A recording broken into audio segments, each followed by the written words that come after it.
எல்லா புகழும் நம்மை படைத்த இறைவன் ஒருவனுக்கு. அஸ்ஸலாமு அலைக்கும். மக்களே, எல்லோரும் நல்லா இருக்கிறீங்களா?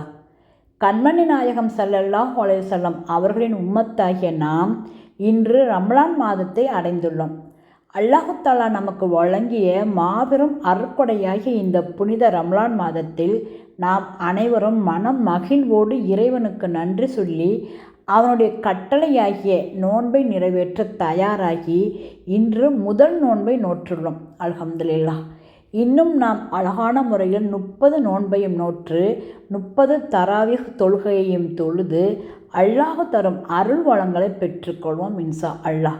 இப்போது நாம் 30 தராவீஹ் தொழுகை பற்றியும் அதற்குரிய நன்மைகள் பற்றியும் அறிந்து கொள்வோம். புனித ரமலானின் முதல் சஹர் செய்ய வாய்ப்பளித்த அல்லாஹ்விற்கே புகழனைத்தும். புனித ரமலானின் ஒவ்வொரு நாளும் சிறப்பு வாய்ந்த நாளாக உள்ளது. ஒவ்வொரு நாளும் தராவீஹ் தொழுது நோன்பு வைத்தவர்களுக்கு கிடைக்கும் நன்மைகள். முதல் நாள் இரவில் தராவீஹ் தொழுது நோன்பு வைத்தவர்கள் அன்று பிறந்த பாலகனைப் போல் ஆகிவிடுகிறார்கள். இரண்டாம் இரவில் தராவீஹ் தொழுவதால் அவர்களின் பெற்றோர்களின் பாவமும் மன்னிக்கப்படுகின்றன. மூன்றாம் இரவில் தராவீஹ் தொழுதவருக்கு அரசை சுமக்கும் மலக்குமார்கள் பாவ மன்னிப்பு கேட்கிறார்கள். நாலாம் இரவில் தராவீஹ் தொழுதவருக்கு தௌராத், ஜபூர், இன்ஜில், குர்ஆன் ஓதிய நன்மைகள் வழங்கப்படுகின்றன. ஐந்தாம் இரவில் தராவீஹ் தொழுதவருக்கு புனித கௌபாவிலும் மஸ்ஜிது நபவி, மஸ்ஜிதுல் அக்ஸாவிலும் தொழுத நன்மைகள் கிடைக்கும். ஆறாம் இரவில் தராவீஹ் தொழுதவருக்கு பைத்துல் மாமூரை தவாப் செய்த நன்மையும் அவருக்காக அனைத்து வஸ்துக்களும் பிழை பொறுக்க தேடுகின்றன. ஏழாம் இரவில் தராவீஹ் தொழுதவருக்கு நபி மூசா அலைஹிஸ்ஸலாம் அவர்களின் சிறப்பு வழங்கப்படுகின்றது.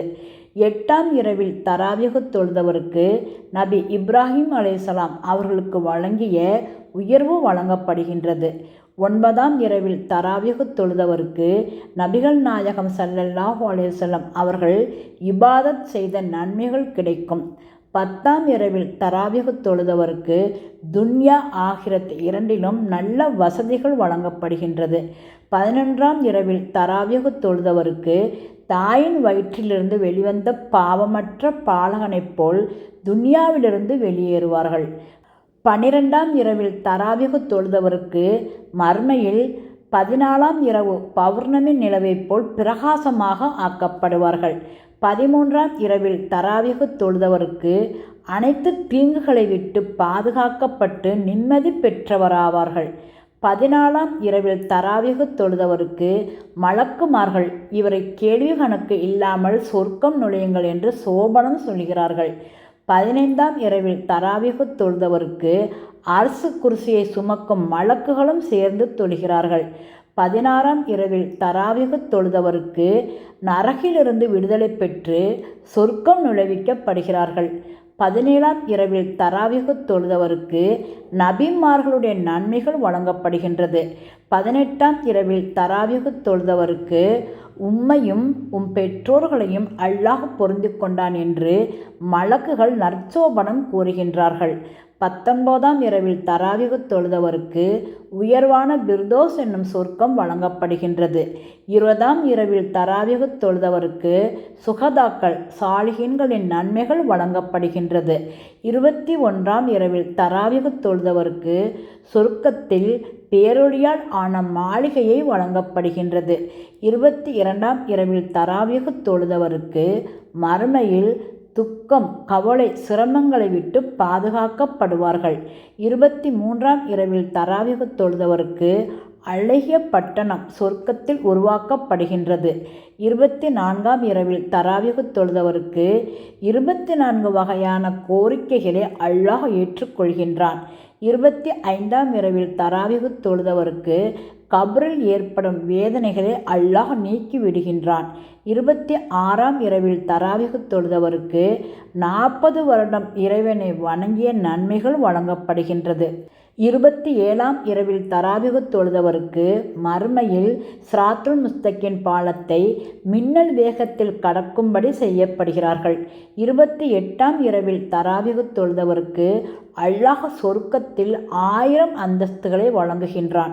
29ஆம் இரவில் தராவிகு தொழுதவருக்கு ஏற்றுக்கொள்ளப்பட்ட 1000 ஹஜ்ஜுக்கள் செய்த நன்மைகள் எழுதப்படுகின்றது. 30ஆம் இரவில் தராவிகு தொழுதவரை பார்த்து, அடியானே, சொர்க்கக்கனியை சாப்பிடுவாயாக, ஹவுதுல் கௌதர் நீரை அருந்துவாயாக, நீயே என் அடிமை, நான் உனது ரப்பு என அல்லாஹ் சோபனம் கூறுகின்றான். தராவிகு தொழுகையின் சிறப்புகளை பற்றி நபிகள் நாயகம் ஸல்லல்லாஹு அலைஹி வஸல்லம் அவர்கள் கூறியதாக அலி ரலியல்லாஹு அன்ஹு அவர்கள் அறிவிக்கிறார்கள். ஆதாரம் தன்வீகுல் காபிலீன். அன்புள்ளம் கொண்டோரே, இறைவனின் பேரருள் எங்களுக்கும் உங்களுக்கும் கிடைக்க தராவிகு தொழுது நோன்பு வைத்து புனித ரமலானின் அனைத்து நன்மைகளும் கிடைக்கப் பெறுவோம் இன்ஷா அல்லாஹ். யா அல்லாஹ், இந்த புனித ரமலானின் பொருட்டினால் எங்கள் வாழ்க்கை பாதைகளை ஒளிரச் செய்வாயாக, எங்கள் பாவங்களை மன்னித்தருள்வாயாக, எங்கள் வாழ்க்கைக்கு எதுவெல்லாம் சிறந்ததோ அதனை வழங்கிவிடுவாயாக. யா அல்லாஹ், ரமலானின் இந்த முதல் சஹரில் கேட்கிறோம், எங்களுக்கு ஒரு உண்மையான எண்ணத்தையும் தூய்மையான செயலையும் உன்னை துதிக்கும் நாவையும் உனக்கு அஞ்சும் இதயத்தையும் முகத்தில் ஒளியையும் வழங்குவாயாக. எங்களது வாழ்வாதாரத்தில் தாராளத்தையும் நேரத்திலும் செயல்களிலும் பரக்கத்தையும் தந்தருள்வாயாக. எங்களது நற்செயல்களை ஏற்றுக்கொண்டு எங்களின் அந்தஸ்துகளை உயர்த்துவாயாக. எங்களை உனது நல்லடியார்களில் ஒருவனாகவும் உனது திருப்தியையும் சுவர்க்கத்தையும் பெற்று வெற்றி அடைந்தவராகவும் ஆக்குவாயாக. யா அல்லாஹ், ரமலானின் இந்த முதல் நாளில் உனது கருணையின் கதவுகளை எங்களுக்கு திறப்பாயாக. கவலைகளிலிருந்து எங்களது இதயங்களை கழுவி தூய்மைப்படுத்துவாயாக. எங்களது நெஞ்சங்களில் அமைதியை நிரப்புவாயாக. கவலையற்ற ஒரு நன்மையான தொடக்கத்தை எங்களுக்கு விதிப்பாயாக. இந்த மாதத்தை எங்களுக்கும் எங்கள் குடும்பத்தினருக்கும் நாங்கள் நேசிப்பவர்களுக்கும் ஒரு விடுதலையின் திறவுகோலாகவும் நிலையான பரக்கத்தாகவும் மகிழ்ச்சியாகவும் ஆக்கி வைப்பாயாக.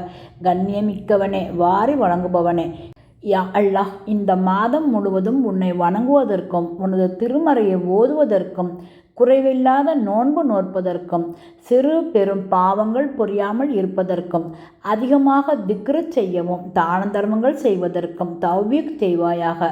ஆமீன் ஆமீன் யா ரப்புல் ஆலமீன்.